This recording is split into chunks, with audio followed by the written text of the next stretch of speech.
दर्शक मित्रों, आप જોઈ રહ્યા છો आज का भारत न्यूज़। પાટણમાં આઇકોનિક રોડ પર લાખોના ખર્ચે થયેલું વૃક્ષારોપણ સુકાયું, ઉચ્ચ સ્તરે તપાસની માંગ। પાલિકા દ્વારા નિર્મિત રોડના ડિવાઈડર પર જાળવણીના અભાવે વૃક્ષો નષ્ટ થતા સરકારી નાણાંનો વ્યય થયો હોવાના આક્ષેપ સાથે વિપક્ષી કોર્પોરેટરની રજૂઆત। પાટણ જિલ્લાના ઊંઝા 3 રસ્તાથી ડુંગરીપરા તરફ બનાવવામાં આવેલા નવા આઇકોનિક રોડ પર થયેલા વૃક્ષારોપણ ગંભીર બેદરકારી સામે આવી છે।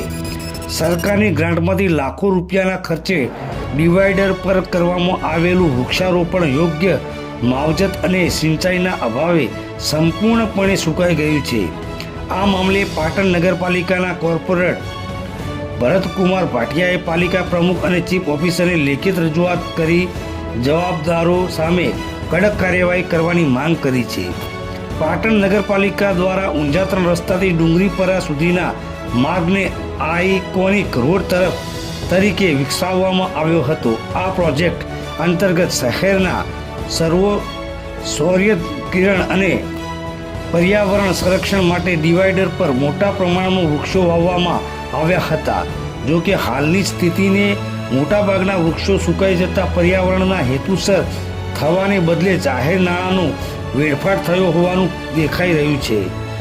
આક્ષેપ કરવામાં આવ્યા છે કે કોન્ટ્રાક્ટરને માત્ર નાણાં મેળવવામાં જ રસ હતો અને વૃક્ષોની જાળવણીમાં કોન્ટ્રાક્ટર તેમજ પાલિકા તંત્ર દ્વારા ઘોર બેદરકારી દાખવવામાં આવી છે। આ મામલે કરાયેલી રજૂઆતમાં જણાવવામાં આવ્યું છે કે વૃક્ષારોપણ માત્ર કાગળ પર પૂરતું કરવામાં આવ્યું હોય તેવી સ્થિતિ સર્જાઈ છે। જાહેર નાણાંનો આ પ્રકારે બિનજવાબદાર ઉપયોગ પ્રજાહિત વિરુદ્ધ છે અને તેનાથી શાસનની વિશ્વસનીયતા સામે પ્રશ્નો ઊભા થાય છે। આ કામ સાથે સંકળાયેલા જવાબદાર અધિકારીઓ, કર્મચારીઓ અને કોન્ટ્રાક્ટર સામે શિસ્તભંગ તેમજ કાનૂની કાર્યવાહી કરવા અને સમગ્ર પ્રકરણને નિષ્પક્ષ તપાસ કરવાની માંગ ઉઠાવવામાં આવી છે। વધુમાં સુકાઈ ગયેલા વૃક્ષોના સ્થાને તાત્કાલિક નવા વૃક્ષો વાવવાની અને તેની નિયમિત દેખરેખ માટે ચોક્કસ કર્મચારીને નિમણૂક કરવાની માંગણી પણ કરવામાં આવી છે। જો આ બાબતે તંત્ર દ્વારા સત્વરે કોઈ નક્કર પગલાં લેવામાં નહીં આવે તો આગામી સમયમાં ઉચ્ચ કક્ષાએ રજૂઆત કરવાની ચીમકી પણ આપવામાં આવી છે। રિપોર્ટર ઇકબાલ શાહ, आज का भारत न्यूज़, પાટણ। ગુજરાત સરકારનો એક અભિગમ છે કે જે નાના વિકસિત શહેરો હોય એનો મુખ્ય પ્રવેશદ્વાર એક આઇકોનિક રોડથી શું જવાય એની માટે ગુજરાત સરકાર લાખો રૂપિયાની ગ્રાન્ટ જે તે નગરપાલિકામાં આપે છે।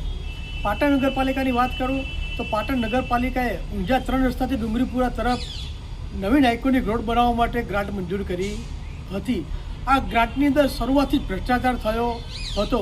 આ ગ્રાન્ટની રોડની કામગીરી હોય, બાજુમાં બ્લોક પેવિંગની કામગીરી હોય, વચ્ચે ડિવાઈડરની કામગીરી હોય કે ડિવાઈડર ઉપર વીજળીકરણની કામગીરી હોય, તમામ જગ્યાએ ભ્રષ્ટાચાર થયેલો છે।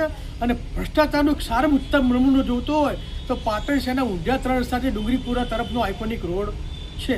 આ આઇકોનિક રોડમાં લાખો રૂપિયાના ખર્ચે પાટણ શહેર સુશોભિત લાગે, પાટણ શહેરમાં સુંદરતા વધે અને પર્યાવરણ જાળવતી એટલી લાખો રૂપિયાના ખર્ચે વૃક્ષારોપણ કરવામાં આવ્યું હતું। વૃક્ષારોપણ કર્યા પછી કોન્ટ્રાક્ટર કે નગરપાલિકાની યોગ્ય જાળવણી ન થવાના કારણે લાખો રૂપિયાનું કરેલું વૃક્ષારોપણ આજે તમામ વૃક્ષો સુકાઈ ગયા છે। આ બાબતે મેં ઉચ્ચ સ્તરીય તપાસ કરવા માટે નગરપાલિકાના પ્રમુખશ્રી અને ચીફ ઓફિસરને લેખિત જાણ કરેલી છે કે આ જે ઝાડ સુકાઈ ગયા, લાખો રૂપિયા સરકારના જે વ્યય થયા છે એની કાયદેકીય તપાસ કરવામાં આવે અને જવાબદાર અધિકારી, કર્મચારી કે કોન્ટ્રાક્ટર પગલાં ભરવામાં આવે તેવો મેં એક પત્ર લખ્યો છે।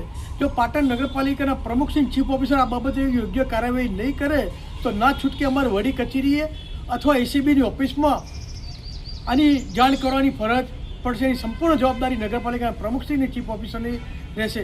આપણા માધ્યમથી મારી માગણી એ છે કે પાટણ નગરપાલિકાના વેરાના પૈસા હોય કે સરકારની ગ્રાન્ટના પૈસા હોય એનો જે વ્યય થયો છે એ વ્યય થવો ન જોઈએ અને આને એક ઉત્તમ નમૂનો ચીફ ઓફિસર પ્રમુખ બેસાડે જેથી આખામી ગ્રાન્ટનો કોઈ દુરુપયોગ થાય નહીં।